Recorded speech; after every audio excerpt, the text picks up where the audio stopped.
क्योंकि माननीय मुख्यमंत्री जी का आदेश था कि दीपावली लगनी चाहिए कि सड़क नाली तो हम लोग बना ही रहे हैं। लखनऊ नगर निगम मुख्यालय पर आयोजित कार्यकारिणी की बैठक में विकास कार्यों और जन सुविधाओं को लेकर कई अहम फैसले लिए गए। महापौर सुषमा खरकवाल की अध्यक्षता में हुई बैठक में बजट को पुनरीक्षित कर करीब 35 अरब से बढ़ाकर 40 अरब रुपए तक का प्रस्ताव पास किया गया। साथ ही गृह कर का लक्ष्य 621 करोड़ से बढ़ाकर 700 करोड़ रुपए तय किया गया। महापौर ने जनता से जुड़े मुद्दों पर कड़ा रुख अपनाते हुए अधिकारियों और कर्मचारियों को निर्देश दिया कि शहरवासियों के फोन का जवाब देना अनिवार्य होगा। उन्होंने कहा कि शहर की नालों की सफाई व्यवस्था और वार्डों में झाड़ू लगाने जैसे कार्यों का वे स्वयं निरीक्षण करेंगे। गंदगी पाए जाने पर जिम्मेदारों पर कार्रवाई की जाएगी। बैठक में तय हुआ कि नालों की सफाई पर 15 करोड़ रुपए और गौशालाओं पर 15 से 20 करोड़ रुपए खर्च किए जाएंगे। स्ट्रीट लाइट की मरम्मत और रखरखाव के लिए 19 करोड़ रुपए का बजट आवंटित किया गया है। वहीं वेंडिंग जोन के विकास के लिए 5 से 10 करोड़ रुपए तक की धनराशि का प्रावधान किया गया। महापौर ने मार्च 2025 तक लखनऊ में 100% पेयजल व्यवस्था सुनिश्चित करने के निर्देश दिए। इसके लिए महाप्रबंधक जलकल कुलदीप सिंह को विशेष कार्य योजना तैयार करने को कहा गया है। बैठक में पूर्व प्रधानमंत्री अटल बिहारी वाजपेयी की स्मृति में उनके नाम पर बने डिग्री कॉलेज में उनकी प्रतिमा स्थापित करने का भी फैसला लिया गया। महापौर ने शहर में दीवारों पर की जाने वाली अधीनधिकृत वॉल पेंटिंग पर रोक लगाने और स्वच्छता अभियान को तेज करने का निर्देश दिया। उन्होंने कहा कि शहर को स्वच्छ और सुंदर बनाने के लिए हर संभव कदम उठाए जाएंगे। बैठक के फैसलों के बाद अब प्रशासन पर जिम्मेदारी है कि इन योजनाओं को समयबद्ध तरीके से पूरा किया जाए। महापौर ने यह भी स्पष्ट किया कि जनता की सुविधाओं से समझौता किसी भी स्तर पर बर्दाश्त नहीं किया जाएगा। इन सभी विषयों पर सूचना इंडिया न्यूज चैनल के राज्य संवाददाता मनीष मिश्रा ने लखनऊ की महापौर सुषमा खरकवाल से बात की। सुनी क्या कुछ कहा महापौर सुषमा खरकवाल ने। आज बजट की कार्यकारिणी थी। इसमें सबसे पहले कई निर्णय लिए गए हैं। सबसे पहला निर्णय तो ये था कि जो जगह जगह शहर को दागनुमा करता है, वॉल पेंटिंग करके कुछ भी कोई भी प्रचार प्रसार करते हैं, ये ना किया जाए। अगर ये किसी ने किया, कल से पेपर में निकल जाएगा, तो उस पर 10,000 का जुर्माना लगेगा।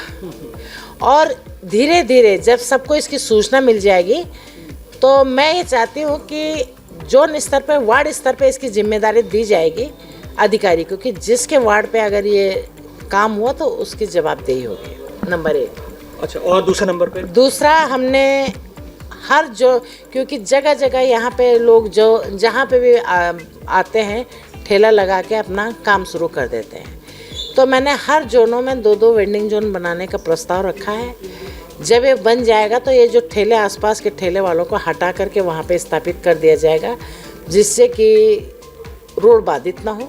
इसका पूरा प्रयास किया जाएगा। हाउस टैक्स को बढ़ा के 700 करोड़ का लक्ष्य रखा गया है। आपको लगता है कि वो उसको इन आगे वाले 3 महीनों में पूरा कर पाएगी? हाँ, बिल्कुल कर।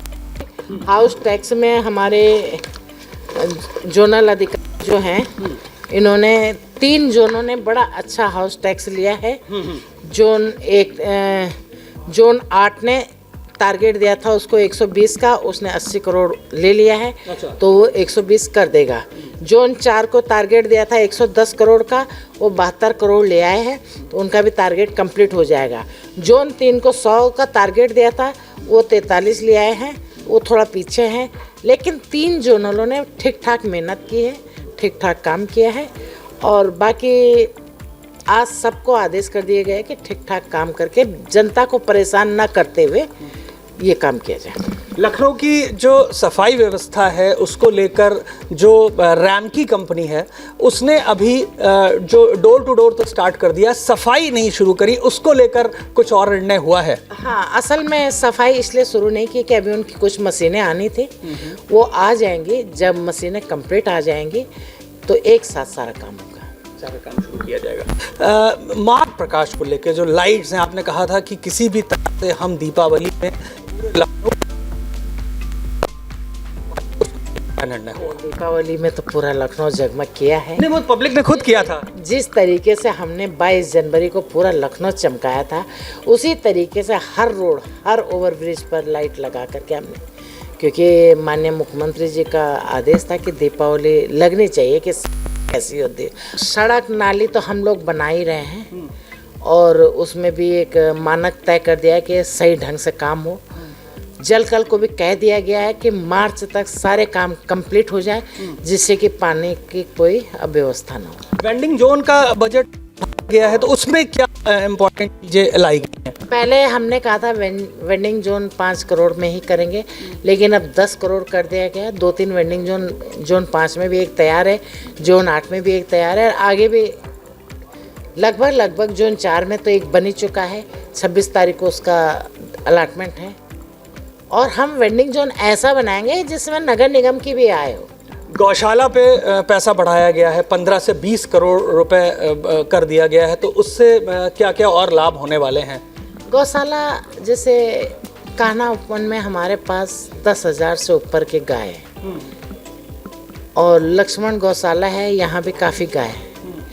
लक्ष्मण गौशाला को हम 40 रुपये पर गाय के हिसाब से देते हैं, और कान्हा में 50 रुपया।